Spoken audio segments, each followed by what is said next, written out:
열린교회 성도 여러분 안녕하세요. 이 시간에 11월 2일 매일 성경 묵상 함께 하도록 하겠습니다. 오늘 나눌 말씀은 사사기 1장 11절에서 21절의 말씀입니다. 같이 있습니다. 거기서 나가서 드빌의 주민들을 쳤으니 드빌의 본 이름은 기럇 세벨이라. 갈렙이 말하기를 기럇 세벨을 쳐서 그것을 점령하는 자에게는 내 딸 악사를 아내로 주리라 하였더니 갈렙의 아우 그나스의 아들인 운니엘이 그것을 점령하였으므로 갈렙이 그 딸 악사를 그에게 아내로 주었더라.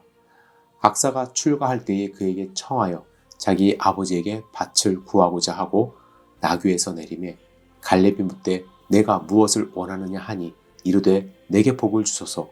아버지께서 나를 남방으로 내보내시니 샘물도 내게 주소서 하매 갈렙이 윗샘과 아랫샘을 그에게 주었더라.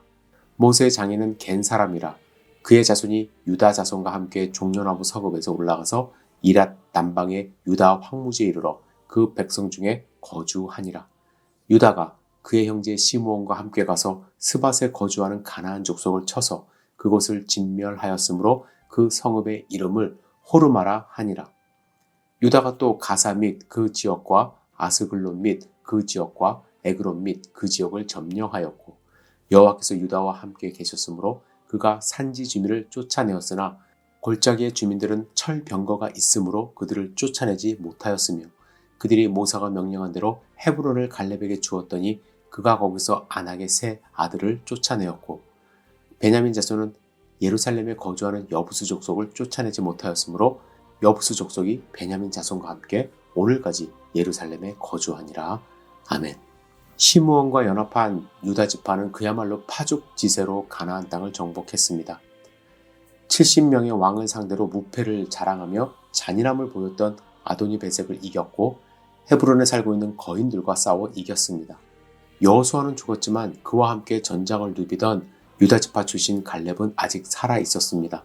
하지만 갈렙은 나이가 들어 직접 전투에 참여하지는 못하였고 누구든지 기럇 세벨이란 성을 정복하면 자신의 딸 악사를 주겠다고 약속했습니다.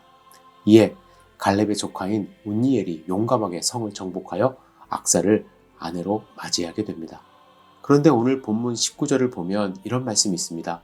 여호와께서 유다와 함께 하신 고로 그가 산지 거민을 쫓아내었으나 골짜기의 거민들은 철병거가 있으므로 그들을 쫓아내지 못하였으며 라는 말씀이 있습니다. 유다 지파가 산지 거민들과 싸울 때는 이들이 여호와께서 함께 하심을 믿음으로 산지 거민들을 쫓아낼 수 있었지만 골짜기 거민들과 싸울 때는 하나님을 의지하기보다 눈앞에 보이는 철병거를 두려워한 모습을 보여주고 있습니다. 고대 문헌에 따르면 인류가 철을 생산하여 사용한 것은 히타이트 민족에서 시작되었다고 합니다. 이들 중에 일부가 가나안 땅에 이주하여 일찍부터 막강한 무기를 사용한 사람이 되었던 것입니다. 아직 사사시대의 이스라엘 백성들은 철기 무기를 사용하지 않았습니다. 나중에 사울이 다스리던 왕정 시대에도 철로 된 농기구나 무기를 다루려면 블레셋의 기술에 의존해야 했음을 우리는 발견할 수 있습니다. 따라서 사사시대에 사용한 무기들은 철병기 앞에서 엿가락 걷기든 아무런 힘을 발휘하지 못한 것입니다. 19절에서는 유다 지파가 골짜기 거민들을 정복하지 못한 이유가 상대방은 철병거로 최신 무기를 사용하고 유다 지파는 그러지 못한 것으로 비추어 말씀하십니다. 하지만 우리가 나중에 사사기를 읽어보면요. 사사 드보라와 바락은 철병거 900승을 가진 야빈 왕을 상대로 대승을 거두었던 말씀이 있습니다. 따라서 이 전쟁의 진짜 패배의 원인, 전쟁을 하지 않았던 이유는 유다 지파가 하나님을 온전히 신뢰하지 못한 데 있었던 것입니다. 그런데 이러한 현상은 유다 지파만 그런 것이 아니었습니다. 21절에 이런 말씀이 있습니다. 베냐민 자손은 예루살렘에 거한 여부수 사람을 쫓아내지 못하였으므로 여부수 사람이 베냐민 자손과 함께 오늘날까지 예루살렘에 거하더라. 여기 말씀을 보시면 베냐민 자손들도 예루살렘에 거주하는 여부수 사람을 쫓아내지 못했다고 말씀합니다. 여부수 족속은 예루살렘 산악지대에 거주하는 자들입니다. 이 지형상 정복하기 매우 까다로운 곳이죠. 그래서 베냐민 지파도 이들과의 정면 충돌을 피하고 이들 주민의 땅을 정복하지 않은 것 같습니다. 이 역시 가나안 땅을 정복하라는 하나님 말씀에 대한 불순종이자 하나님이 주신 사명을 회피하는 직무유기에 가까운 행동입니다.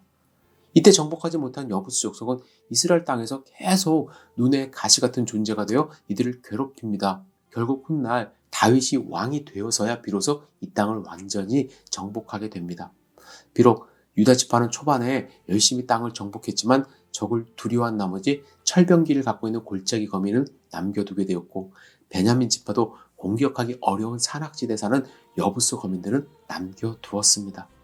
이들은 하나님께서 전쟁에 동행해 주시겠다는 약속을 하셨음에도 불구하고 사명을 완수하지 못하고 스스로 만족하는데 그치고 말았습니다. 혹시 우리의 삶 가운데 이러한 모습은 있는 것은 아닙니까? 유다 지파와 베냐민 지파의 모습이 우리의 모습이 아닙니까? 우리는 이스라엘 백성들처럼 90%의 순종에 만족하고 있는 것은 아닙니까? 여러분, 하나님께서 맡겨주신 사명을 감당하기 위해서는 99%에 만족해서는 안 됩니다. 하나님은 온전한 순종을 원하십니다. 두려움 없이 끝까지 순종하기를 원하십니다. 그래서 끊임없이 우리는 하나님이 우리에게 주신 사명을 최선을 다해서 완수하도록 노력해야만 합니다. 안 그러면 우리는 가나안 사람들과 같이 살 수밖에 없어요. 우리가 가나안 사람들의 삶의 모습에 동질화 되어갑니다.